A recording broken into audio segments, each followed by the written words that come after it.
شباب هلا بدون صوت.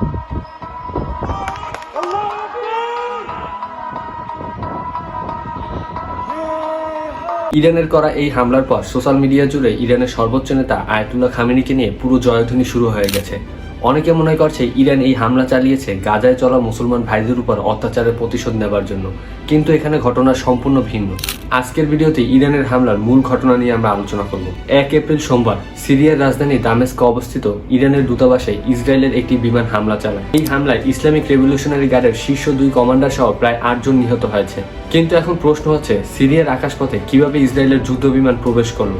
ইসরায়েলকে এই হামলার জন্য কারা সাহায্য করেছিল?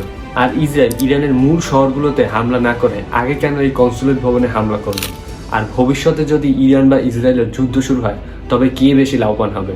একটা সময় ইরান ও ইসরায়েলের ভিতরে সম্পর্ক অনেক ভালো ছিল, কিন্তু ইসলামিক রেভলিউশনের পর থেকে ইরান ও ইসরায়েলের সম্পর্ক খারাপ হতে থাকে। পুরো আরব বিশ্বের সাথে ইরানের শিয়া এবং সুন্নি মুসলিমদের নিয়ে বিতর্ক থাকলেও ফিলিস্তিন ইস্যুতে তারা শুরু থেকে কঠোর অবস্থানে ছিল। ইরান ইসরায়েলের জন্য ভবিষ্যতে বড় ধরনের হুমকি হতে পারে, এটা ইসরায়েল ভালো করেই জানে। তাই যখনই ইরান পারমাণবিক শক্তি বৃদ্ধি এবং কোনো ধরনের হামলার পরিকল্পনা করে, তখন ইসরায়েল কৌশলে ইরানের কমান্ডারদের হত্যা করে। কিন্তু এতদিন যাবৎ ইসরায়েল এই ধরনের কাজ করে আসছিল চোরাগুপ্তভাবে বা অন্য দেশের সহায়তায়। কিন্তু যদি ইসরায়েল ইরানের উপর এই ধরনের হামলা আগেও করে থাকে, তবে কেন এইবারই প্রথম ইরান সরাসরি হামলা করে ইসরায়েলকে তার জবাব দিল?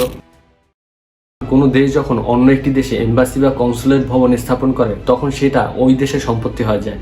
কারণ এই জমিগুলো কোনো ব্যক্তি মালিকানায় কেনা হয় না। এই জমির মালিক তখন যে দেশে এম্বাসি স্থাপন করতে চায় তার নামে হয়ে যায়। সহজ উদাহরণ দিয়ে বুঝতে গেলে, যদি বিশ্বের কোথাও বাংলাদেশের কোনো এম্বাসিতে হামলা করা হয়, তবে এটা বাংলাদেশের উপর হামলা করা হয়েছে বলে ধরে নেওয়া হবে, কারণ এটা মূলত বাংলাদেশের সম্পত্তির উপর হামলা করা হয়েছে। মূলত এই কারণ দেখিয়ে ইরান এবার ইসরায়েলের উপর সরাসরি হামলা করতে পারবে।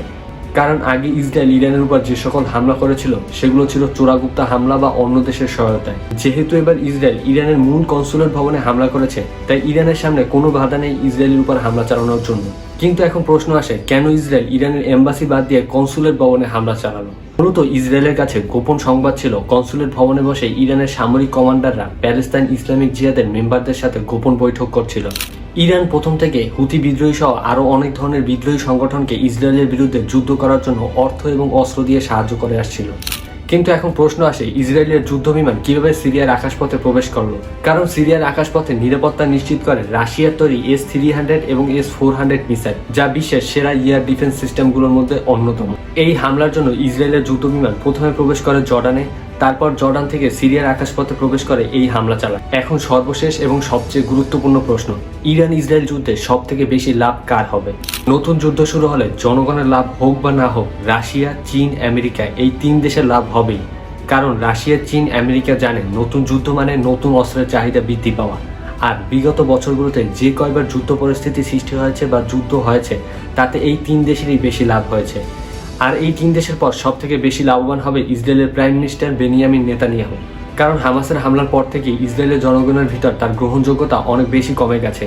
আর বেনিয়ামিন নেতানিয়াহু জানে, যদি একবার যুদ্ধ শেষ হয়ে যায় তবে সাধারণ মানুষ তাদের মৌলিক অধিকারগুলো নিয়ে আবার আন্দোলন করবে। কারণ এই যুদ্ধ করতে গিয়ে তিনি দেশের বিলিয়ন বিলিয়ন ডলার খরচ করে ফেলেছে।